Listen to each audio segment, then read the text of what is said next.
फिर उसके बाद आते हैं ग्लोबलाइजेशन के ऊपर। स्पेशलाइजेशन ऊपर हमारा हो गया, इंटरनेशनल स्पेशलाइजेशन, उसके बाद है ग्लोबलाइजेशन।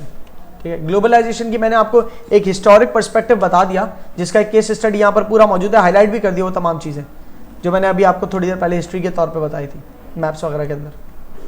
ठीक है, चलो देखते हैं क्या ग्लोबलाइजेशन। ग्लोबलाइजेशन क्या करता है? कनेक्ट करता है दुनिया के ममालिक को। ठीक है, उससे क्या होता है? उससे ये होता है कि सब अपने स्किल्स, अपने आइडियाज, अपने कल्चर्स वो शेयर कर सकते हैं, एक जगह से दूसरी जगह ट्रेड बढ़ सकती है। सही है, पर इसके ऊपर क्रिटिक्स का आर्ग्यूमेंट है। जब हमने देखा ग्लोबलाइजेशन में ये फायदा है ना कि दो कंट्रीज अपनी प्रोडक्शन पॉसिबिलिटी, जितनी प्रोडक्शन पॉसिबिलिटी उससे ज्यादा कंज्यूम कर सकते हैं। लेकिन क्रिटिक्स आर्ग्यू करते हैं कि ग्लोबलाइजेशन से ना फायदा स्ट्रॉन्गर कंट्रीज को ही होता है ज्यादा।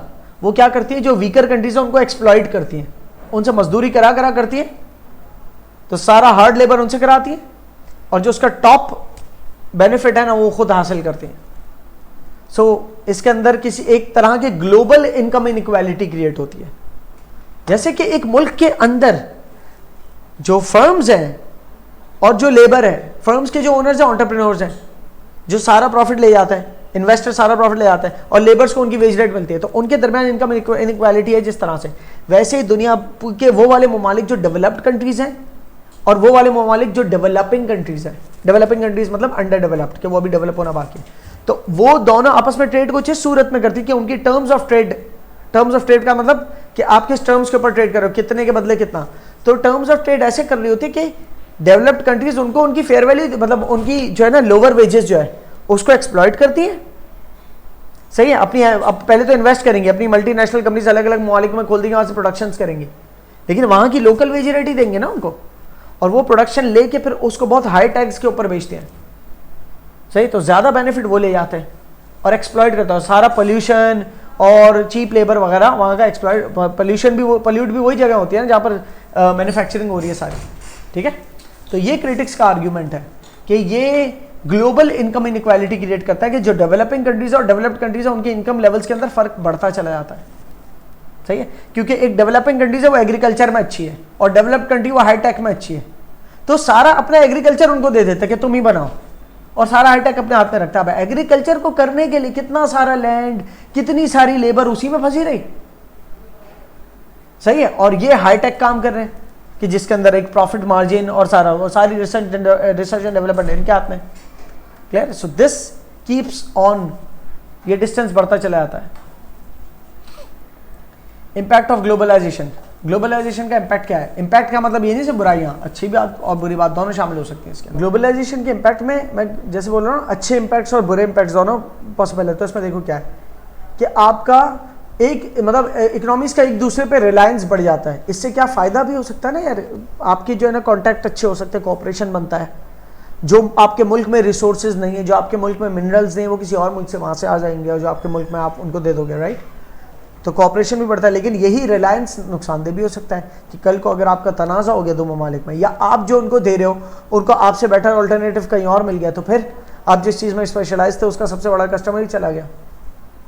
That's a problem.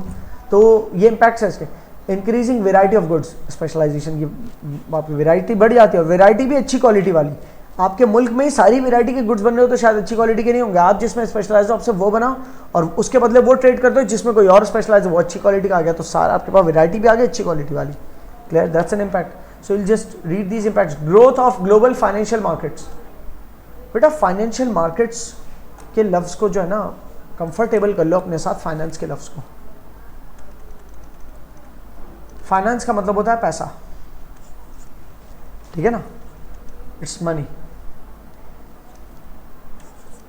Financial assets की बात करूं अगर,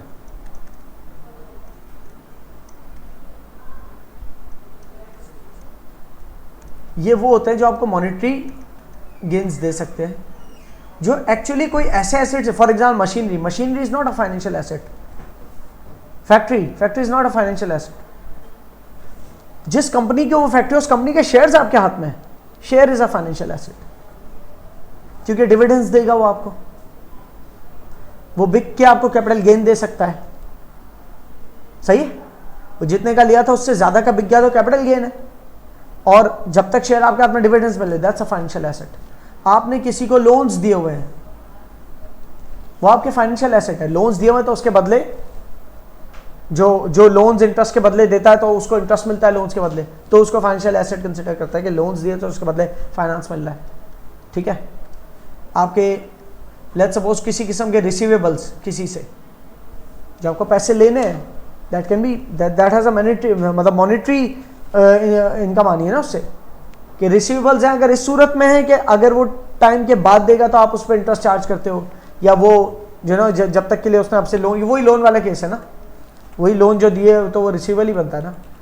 तो ये फाइनेंशियल एसेट, किसी कंट्री के बॉन्ड्स हैं आपके पास, किसी मुल्क के, चाइना के पास यूएस के ट्रेजरी बॉन्ड्स है, जापान के पास यूएस के ट्रेजरी बॉन्ड्स है, आपके पास पाकिस्तान की गवर्नमेंट ने जो बॉन्ड्स इशू किए वो है, लेट्स सपोज। तो ये सारे क्या है, ये फाइनेंशियल एसेट्स है। इसके ऊपर एनुअल इंटरेस्ट रेट एक एनुअल इंटरेस्ट रेट होता है जिसके बलबूते पे जितने का बॉन्ड है उसके ऊपर वो एनुअल अमाउंट मिलती है, उसके बाद फिर वो बॉन्ड के पैसे, ये फाइनेंशियल एसेट्स होता है। फाइनेंस के लफ्ज़ को कंफर्टेबल करना चाह रहा हूँ। एक कंपनी है, उसके सोर्सेज ऑफ फाइनेंस क्या होते हैं, लोन्स होती है या इक्विटी होती है। तो फाइनेंस क्या है, पैसा ही है। ठीक है, फाइनेंशियल मार्केट्स वो होती है जो फाइनेंस प्रोवाइड करती हैं। ठीक है, फाइनेंशियल मार्केट्स वो होती है जो फाइनेंस प्रोवाइड करती है। जैसे कि वेंचर कैपिटलिस्ट कौन होते हैं, जो बैठे हैं पैसा लगाने के लिए, कि कोई अगर अच्छा बिजनेस अपॉर्चुनिटी कहीं आई है और कोई चाह रहे कि आप इन्वेस्ट करें हमारे बिजनेस पे, पार्टनरशिप बन जाए, तो वो फाइनेंस प्रोवाइड करते, पार्टनर बन जाते हैं। तो जिसको पैसा चाहिए वो कहाँ जाएगा, फाइनेंशियल मार्केट में। और फाइनेंशियल मार्केट कोई एड्रेस नहीं है, एक कॉन्सेप्ट है। हर वो बिजनेस फाइनेंशियल मार्केट का हिस्सा बन गया है, वो कहलाता है जो फाइनेंस प्रोवाइड करता है, और फाइनेंस प्रोवाइड करने के बदले वो रिटर्न लेता है, जाहिर है, किसी किस्म का प्रॉफिट की सूरत में, डिविडेंड्स की सूरत में, या इंटरेस्ट की सूरत में। ठीक है ना। तो फाइनेंशियल मार्केट्स ग्रो होती हैं ग्लोबलाइजेशन की वजह से, क्योंकि एक मुल्क के अंदर सिर्फ अपॉर्चुनिटीज नहीं देख रहे ना। एक मुल्क है जिसके पास बहुत सारा पैसा है, लेकिन वो पैसा लगाने के लिए अपने मुल्क में अपॉर्चुनिटी नहीं है तो दूसरे ममालिक में लगाएंगे। तो ग्लोबलाइजेशन की वजह से मुल्क आपस में कनेक्टेड होते हैं। तो अब आप अगर फाइनेंस रेज करना चाहते हो तो आप सिर्फ अपने मुल्क की फाइनेंशियल मार्केट पे डिपेंडेंट नहीं हो, आप दूसरे ममालिक से भी फंडिंग रेज कर सकते हो। सही है। तो that's how the growth there is growth in financial markets due to globalization. Clear है। अच्छा, इकोनॉमिक एस्पेक्ट पढ़ लीजिएगा आप, ये सोशो कल्चरल एस्पेक्ट कि इंटरेक्शन होता है पॉपुलेशंस का, कल्चरल एक्सचेंजेस होते हैं। ठीक है। अच्छा, इससे नुकसान भी हो सकता है कि जितनी ज़्यादा ग्लोबलाइजेशन है ना, उतनी ज़्यादा आपकी जो लाइफस्टाइल है वो होमोजेनस होना शुरू हो जाता है। होमोजेनस मतलब स्टैंडर्ड, मिलता जुलता। तो उसके अंदर अगर दो कॉन्फ्लिक्टिंग कल्चर्स हैं, लेकिन वो कॉन्फ्लिक्टिंग तो चलो मिक्स नहीं हो सकते जब तक कि कोई अपने कॉन्फ्लिक्ट्स को वो ना करे, कुर्बान ना करे। लेकिन कोई दो कल्चर की अपनी अपनी शनाख्त है। एक है शलवार कुर्ता कल्चर, मुगल आर्ट, और दूसरा है वेस्टर्न कल्चर, पैंट शर्ट। अब एक कल्चर दूसरे को डोमिनेट कर जाए तो होमोजेनस हो गया ना पैंट शर्ट पूरी दुनिया के अंदर। तो ये होता है कि आपकी लैंग्वेज होमोजेनस, इंग्लिश पूरी दुनिया की इंटरनेशनल लैंग्वेज है, सबसे ज़्यादा शायद बोले जाने वाली नहीं है क्योंकि चाइनीज़ पॉपुलेशन इतनी ज़्यादा है कि वही ज़्यादा बोली जाती है। But again English is one of the largest, और फिर सबसे ज़्यादा कंट्रीज़ में बोले जाने वाली है, सबसे ज़्यादा कंट्रीज़ में बोले समझे जाने वाली लैंग्वेज तो है। तो वो एक स्टैंडर्ड, तो उस चक्कर में उर्दू अपनी कल्चरल आइडेंटिटी शायद खो रही हो कि सब उसी को परसू कर रहे हो क्योंकि वो डेवलप्ड कंट्रीज़ की लैंग्वेज है। क्लियर है। तो कहीं ना कहीं आप जब कल्चरल एक्सचेंजेस होने शुरू होते हैं तो जो डोमिनेंट कंट्री है, जिसकी इकोनॉमी पावरफुल है एंड एवरीथिंग पावरफुल, तो वो अपना कल्चर भी इंपोज कर देता है। उनका लिटरेचर ज़्यादा, उनकी पोइट्री ज़्यादा, शेक्सपियर को ज़्यादा अडॉप्ट किया जा रहा है एज कम्पेयर टू आपके अपने जो वो है जो आर्टिस्ट है सारे, जो लिखारी हैं, जो नसर निगार हैं या जो शायर हैं। आपकी एक अपनी आइडेंटिटी है, कल्चरल आइडेंटिटी है। आपके जो अपने नसर निगार है उन्होंने वो सब लिखा है जो आपके डायनेमिक्स से ताल्लुक़ रखता हुआ है। आप पढ़े London bridge is falling down, अब आपने तो फॉल डाउन का मतलब ये समझा है कि गिर रहा है कोई चीज़। लंदन ब्रिज गिर रहा है या बंद हो रहा है, कश्ती गुजर रही थी तो खुल गया, बंद हो रहा है, क्या है, you don't know about the background of it. वो शेक्सपियर के किसी नॉवल में रोमन कल्चर के बारे में कोई बातें हो रही हैं, या कोई अगर एक जो एक बड़ा मशहूर है एट टू ब्रूटस, तो ये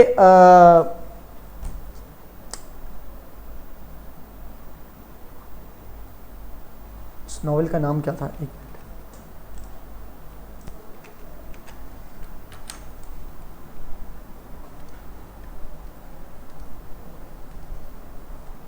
ये जूलियस सीजर शेक्सपियर का एक नॉवेल है, तो उसका जो है ना एक डायलॉग है। अब उसके अंदर वो जो एक बहुत जूलियस सीजर का बहुत करीबी दोस्त उस पर छुरा घोंपता है, तो वो कहता है तुम भी ब्रूट, तुम भी इन सबके साथ मिल गए जो मुझ पर अटैक करें। अब इसका एक हिस्टोरिक पर्सपेक्टिव है, सही है, वो नहीं पता अगर, तो वो नहीं समझ में आएगा। और वो अगर आपसे ताल्लुक, तो ये होता है कि एक कल्चर जो डोमिनेंट है वो कुछ भी करके दूसरे कल्चर के ऊपर हावी हुआ होता है, सही है। सो दिस इज व्हाट, उसका एक ग्लोबलाइजेशन का एक बैड इम्पैक्ट भी कह लो कि होमोजेनिटी इतनी क्रिएट हो जाती है कि कोई कुछ कल्चर जो है ना बेचारे वो ख़त्म ही हो जाते हैं दुनिया से। Trend toward the development of a single world culture, single world culture का ट्रेंड, ये अच्छा भी और बुरा भी। अच्छा ये है कि भाई ज़्यादा टेंशन नहीं, जो हमारे मुल्क में उसूल है ट्रैफिक के, वही दूसरे मुल्क में, सही है। अगर ग्लोबलाइजेशन इतनी स्ट्रांग हो जाए तो सारी मुल्क, पूरी दुनिया की तमाम ममालिक के अंदर जो रोड्स और गाड़ियों का अंदाज़ है वो एक ही तरफ की ड्राइविंग हो जाए, सही ना, सब लेफ्ट साइड ड्राइविंग हो सबकी जो है ना। लेकिन अगर आप अमेरिका की बात करें, दुबई की बात करें, तो उनकी जो है वो राइट साइड पे ड्राइव करते हैं वो, जबकि पाकिस्तान की बात करें या जितनी कॉलोनियल कंट्रीज है, ब्रिटिश कॉलोनाइजेशन के अंदर थी, तो वो सबकी लेफ्ट साइड ड्राइविंग है। यूनाइटेड किंगडम में चले आप, लेफ्ट साइड ड्राइविंग मिलेगी आपको, ठीक है। ऑस्ट्रेलिया में भी लेफ्ट साइड ड्राइविंग होगी, पर बाकी other than that colonised world उनके पास राइट साइड ड्राइव। बहरहाल तो ये ग्लोबलाइजेशन इतनी स्ट्रांग हो तो इतना सिमिलर कल्चर हो जाए कि आप कहीं से कहीं भी चले जाए आपको सब सेम मिलेगा, सही। बट अगेन अभी बहुत सारी दुनिया के ऐसे कल्चर्स हैं जो अपनी अपनी आइडेंटिटी रख के बैठे हुए हैं, ठीक है। और आज तो ग्लोबलाइजेशन इस तौर की कि ग्लोबलाइजेशन तो है लेकिन कल्चर्स को जो है ना वो मेंटेन भी करके रखते हैं।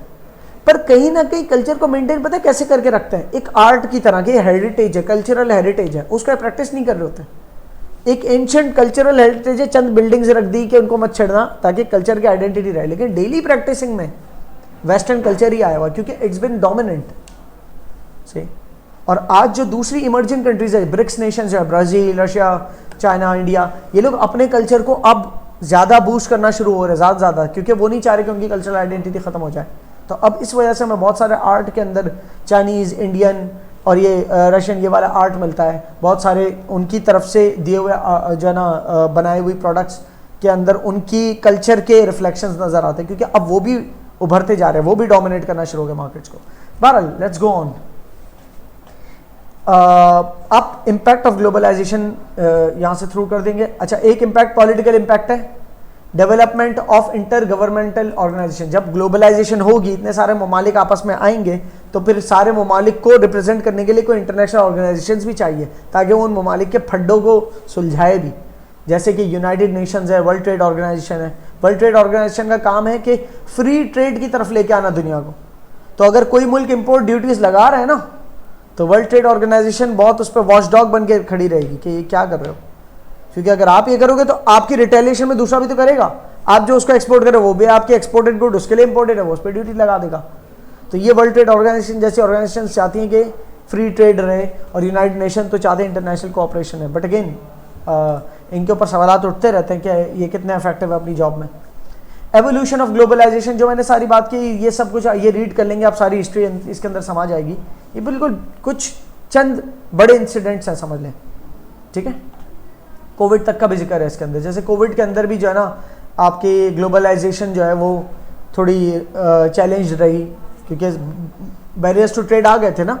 आप गुड्स इधर से उधर भेजने के लिए, लोग भी इधर से उधर, तो अब तो कंट्रीज में लोग ही जब ट्रैवल नहीं कर रहे तो गुड्स भी ट्रांसपोर्ट नहीं हो रहे। अब ग्लोबलाइजेशन का एक नुकसान समझो, अगर एक मुल्क में कोई बीमारी आई हुई है तो दूसरे ममालिक में भी फैल जाएगी, क्योंकि सिर्फ गुड्स थोड़ी जाते हैं, गुड्स के साथ लोग भी तो जाते हैं। ट्रेड करने के लिए लोग भी तो जाते हैं किसी मुल्क, पहले देखते हैं माल कैसा है, फिर वो ऑर्डर भेजते हैं, या अपना माल बेचने के लिए किसी मुल्क में एग्जीबिशंस के लिए। तो इधर से उधर लोग जब जा रहे हैं तो इधर से उधर बीमारियां भी लेके जा रहे होंगे, सही है। सो जितने भी पेंडेमिक आते हैं वो ग्लोबलाइजेशन की वजह से पूरी दुनिया में फैल जाते हैं।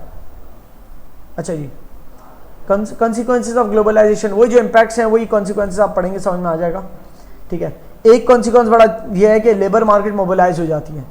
जब ग्लोबलाइज कल्चर है दुनिया का, तो एक लेबर कहीं और बैठी हुई है, उसके पास वो स्किल्स हासिल करने के सोर्सेज मौजूद हैं, उसको अब हर एक को पूरी दुनिया का पता है। और इंटरनेट के बाद तो ग्लोबलाइजेशन को 4 चांद लग चुके हैं, उतनी बढ़ गई आगे, ईज हो गया ना। अब जिसको जो भी स्किल सेट सीखना पहले सीखता है, या मार्केट सर्च कर लेता है, एनालाइज कर लेता है कि कहाँ पर किस मुल्क में किस चीज़ की रिक्वायरमेंट है, किस मुल्क में किस चीज़ की सप्लाई शॉर्ट है, किसकी डिमांड ज़्यादा है, वगैरह वगैरह। तो वी कैन, सो इससे लेबर मोबिलाइज हो गई, इससे कैपिटल मोबिलाइज हो गया है कि कैपिटल यहाँ से उठ के कहीं और लग गया कि भाई वहाँ इंटरेस्ट रेट ज़्यादा है, तो वहाँ पर इन्वेस्ट करने से शायद रिटर्न अच्छा मिलेगा। ठीक है, किसी तो ये सारी चीज़ों की मोबिलिटी, फैक्टर्स ऑफ प्रोडक्शन की मोबिलिटी आ गई है ग्लोबलाइजेशन की वजह से। ठीक है, कंपटीशन बढ़ गया है, क्योंकि अब आपका सप्लायर सिर्फ यहाँ अपने डोमेस्टिक मार्केट के अंदर सिर्फ डोमेस्टिक सप्लायर्स नहीं बैठे हुए, फॉरेन सप्लायर्स भी आगे खोल रहे हैं। तो अब हमारे दुकानदार हैं, उनको कम्पीट करना है, इंटरनेशनल सुपर स्टोर चेन्स के साथ भी कम्पीट करना है। फॉर एग्जाम्पल दुबई के अंदर दुनिया भर की वो चेन्स मौजूद हैं, सुपर स्टोर चेन्स मौजूद हैं, वो कम्पीट कर रही है आपस में। अब दुबई के जो लोकल सप्लायर्स हैं उनको उनके साथ भी कम्पीट करना है। तो there is a higher competition, और कंज्यूमर के मजे, कंपटीशन ज़्यादा होता है तो उसके पास कंज्यूमर चॉइस भी बढ़ जाती है, प्रोडक्ट्स वैरायटी आ जाती है, कॉस्ट भी कम पड़ती है उसको। गवर्नमेंट पॉलिसी के ऊपर चैलेंजेस आते हैं। ग्लोबलाइजेशन की वजह से गवर्नमेंट को ऐसी पॉलिसीज बनानी पड़ती है कि जो सबके लिए वो हो, ठीक है ना, सबके लिए कारामद हो। वरना अगर उन्होंने ऐसी टफ पॉलिसीज बना दी कि सिर्फ हमारे मुल्क के हक में हो, तो दूसरे ममालिक रिटेलिएट भी करेंगे फिर उस पर, और हो सकता है आप के साथ चल ना पाए दूसरों मालिक के। यहाँ तो पता नहीं कितनी कंडीशंस होती हैं, इतनी ब्यूरोक्रेसी इन्वॉल्व है, इतने सारे उसूल, जिसको रेड टेप्स कहते हैं, पहले बता चुका हूँ, इसका जिक्र कर चुका हूँ। इतने सारे उसूल हैं, मतलब इतनी रेड टेप्स हैं कि इतने क्वालिटी स्टैंडर्ड्स, इतनी ब्यूरोक्रेसी कहलाती है ना। जितने भी गवर्नमेंट के उसूल होते हैं उनको फुलफिल करना है आपने। तो ये उसूल कौन बनाते हैं? गवर्नमेंट बनाती है, और उसको इम्प्लीमेंट कौन करती है? तमाम गवर्नमेंट के ऑर्गेनाइजेशंस को हम ब्यूरोक्रेसी भी कहते हैं। तो ये ब्यूरोक्रेसी के जितने से पहले आप लाइसेंस बनवाएंगे, फिर आप जो है ना पहले टेस्ट ड्राइव देंगे, फिर आप जो है ना फिर जाके पहले 6 महीने लर्निंग करेंगे, फिर टेस्ट ड्राइव देंगे। तो ये ब्यूरोक्रेटिक उसूल है किसी को ड्राइविंग सीखने के लिए। अब उसमें और ख़तरनाक उसूल हो अगर, तो बंदा कहेगा यार मैं उस मुल्क में कहाँ अपने ट्रांसपोर्टेशन का निज़ाम लेके जाऊँ, तो लाइसेंस इतनी मुश्किल से मिलता है, so let's try some other country. सही, तो गवर्नमेंट को फिर पॉलिसीज ईज आउट भी करनी पड़ती हैं ताकि उनके मुल्क में इन्वेस्टर्स आए, इन्वेस्टमेंट्स आए। लेकिन जहाँ पर गवर्नमेंट रिलैक्स करती है पॉलिसीज, तो उसका नुकसान क्या होता है? गवर्नमेंट की जहाँ रिलैक्स की तो क्वालिटी ख़राब होती है।